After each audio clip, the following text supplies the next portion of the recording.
I'm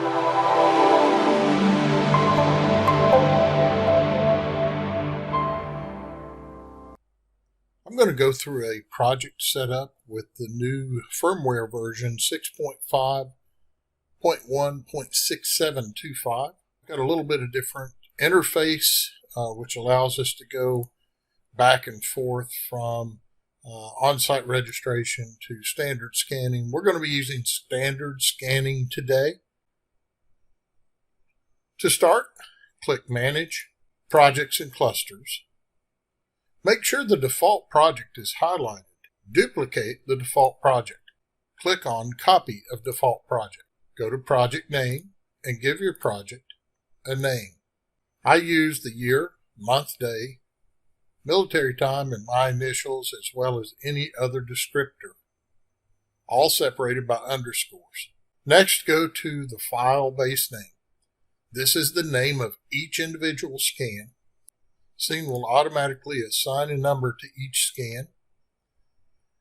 The initial scan number I'll set to 1.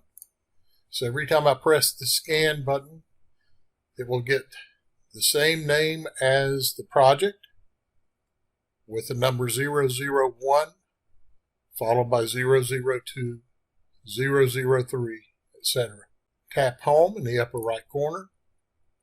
Now in the upper left corner, tap the plus, that's the level icon. Check and adjust to make sure your scanner is level. In the upper right corner, click Home.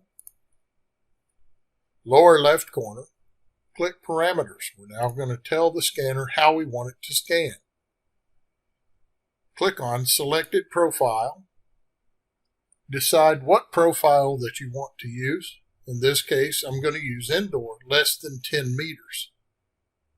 In order to make sure that I'm using the factory defaults and not the last setting when the scanner was last used, I'll select anything but what I want.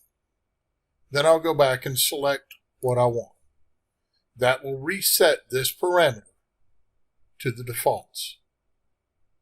I'll then click Home. I'll click the down arrow in the center top of the screen. I'll check the project name, selected profile, the resolution and quality. I'll look at the scan duration and determine whether or not the color is off or on. If I'm ready to scan, I'll click the Scan button. When I start scanning, one of the features in the new firmware is the ability to pause the scan. Simply clicking the pause button will stop the scanner in place. This will allow someone to walk through or a car to pass by without scanning that person or vehicle. Simply click the Scan button again to start scanning where you left off. If you decide you no longer want to scan, you can click Stop. When you click Stop, it'll ask you whether or not you want to keep your scan, and you can either keep or delete. The pause button only works while scanning. It does not work when the photographs are being taken. So if you need to pause, you can only do that while you're scanning when you're collecting the data points. Remember to wait until you've seen the image on the screen before you move the scanner. That's your only indication that it's finished with its last task and completed the scan. Also remember when you move the scanner to check the level.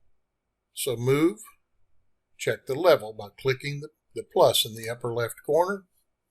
And once you're level, adjust the front of the scanner and begin scanning again.